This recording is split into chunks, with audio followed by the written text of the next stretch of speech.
You're watching The Business of Law, brought to you by Bloomberg Law and the ABA Journal. I'm Lee Pacchia.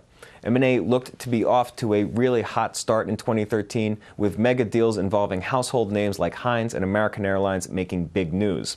While we've seen an uptick in big-ticket deal flow, however, the overall picture for M&A isn't quite so clear. The number of deals and average premiums were both down from the same quarter last year, despite the rise in volume. So, when you sit back and take in the numbers, you might begin to wonder exactly what's going on. Joining me now to sort it all out, I'm happy to say we have Frank Aquila, partner at law firm Sullivan Cromwell. Welcome back. Good to see you. Good to see you, Lee. So it looks like a bit of a mixed picture here. We had lots of large deals early in the year, and solid but also mixed to some extent quarterly numbers. Then again, March was the slowest month we've seen in terms of deals since 2009, I believe. What's going on here? I don't think you look at a particular week or month or day and say, it's a good M&A market or a bad M&A market. One of the phenomena that I've noticed this year is a lot of the big deals we're seeing, they're not being announced on Monday morning. So we're not seeing the typical merger Monday. Deals are being announced on Tuesday, Wednesday, Thursday. And you may say, what does that mean? What it says to me is that boards and managements are taking their time. Why that change? I think because we've gone through a period of uncertainty. Risk is something that people are willing to tolerate today, which they weren't in the last couple of years. But still, boards and managements are somewhat risk adverse, and they're certainly concerned about the macro and global economic situation. And I think boards are saying, I'm not going to be rushed, and I think that's the sort of market we're in. I think we're going to see better deals as a result of that. It may mean that volume's down a little bit from what it could have been, and it means that you're going to see months like March. But overall, U.S. domestic M&A volume is quite strong so far this year. The quarter as a whole was not as good as it could have been, but in large part that's due to Europe being way off, Asia being down. But I think Asia is explainable, and I think Asian M&A, intra-Asia, and M&A from Asian companies to the rest of the world, I think that's going to pick up in the rest of Europe the year. is clearly a disaster, but it's interesting to hear you talk about Asia. What do you see happening there in the near term? What I think has happened over the last 6 months is we've seen a slowdown in M&A coming out of Japan and China for two different reasons. One is in Japan, the Abe government has clearly wanted to push down the value of the yen to make their consumer products more competitive. They've done that rather aggressively. There's now a new head of the Bank of Japan.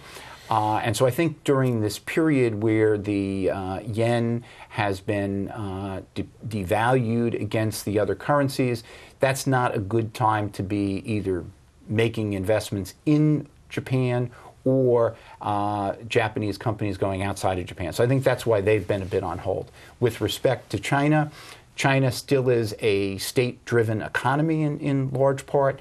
And during the last 6 or 7 months, we've been seeing the now every decade changeover in the Chinese government. That process, which started really at the beginning of last fall, was completed about 10 days ago. We now have a new government in China. And I think that what's happened is there was very little activity in terms of foreign investment and acquisitions out of China during this past 6 months. I think we're going to start to see that activity pick up now that the new government's in place. So I think Asian M&A was down the first quarter, but I think we're going to see that pick up now. When Asian deal flow turns back on, so to speak, what sectors do you see getting hot? I think it will depend on whether it's out of Japan. I think Japan, you'll see consumer products, healthcare, of a variety of industrials, things like that. with respect to China, I think you'll see energy, industrial, basic materials, things of that sort. M&A is really interesting because when you talk about it with other people, everyone seems to have their own metrics that they like to view through. Like it's almost like everyone's using a different prism. When you're sitting at your desk at Sullivan Cromwell trying to figure out what biz dev is going to look like for the next 12 months, what metrics generally do you use to figure out where the state of play is? Yeah, I think my view is I'm very, and we at Sullivan Cromwell are very client oriented, and I think what we're trying to evaluate is what our clients' needs are and expectations are going to be over the course of the next few months, so that we can be ready to serve those needs. Try to look ahead of the curve. Exactly. And so what we're trying to anticipate is, what sort of projects are they going to be doing in the near term. And what we're seeing is that, whether clients are doing particular deals today, are they considering deals, are they looking at deals? And a year ago, very few clients really were considering making large or even smaller acquisitions. Today, we're seeing a renewed focus on acquisitions. They're looking for acquisitions, whether it's for strategic reasons, financial reasons, to grow domestically, internationally, whatever it may be. And I think when I see lots of different clients from different sectors, different parts of the world, all talking to us about a range of different transactions. Most of those transactions won't get done. That's part of being in sort of the M&A business. You know that for every 5 phone calls you get, 2 to 3 of those deals are not going to happen. But you have to get 50 phone calls to get 20 deals done. And if you're getting 100 phone calls, that's 40 deals. And they may not happen in the next 3 months, but eventually, over the next year or so, those deals are going to happen. And I think what I'm sensing is that, we are getting those phone calls. And will those deals be more complicated than deals of the past? Will they take a bit longer? Will boards be a little bit more demanding of us and the other advisors before they're willing to go forward with them? Absolutely. There's nothing wrong with that. Their job is to make sure that they're satisfied that these transactions are in the best interest of shareholders. And we learn from the past. We learn from the situations that we've been through. And I think boards, like everybody else, knows what has gone on over the last 5 or 6 years. And you certainly don't want to repeat that. And I think they're being overly cautious. And that's why I think we're seeing this sort of stop and go nature of the M&A markets at the moment. To read the financial press, it seems like so much of M&A hinges upon confidence. Is it really that psychological at the end of the day?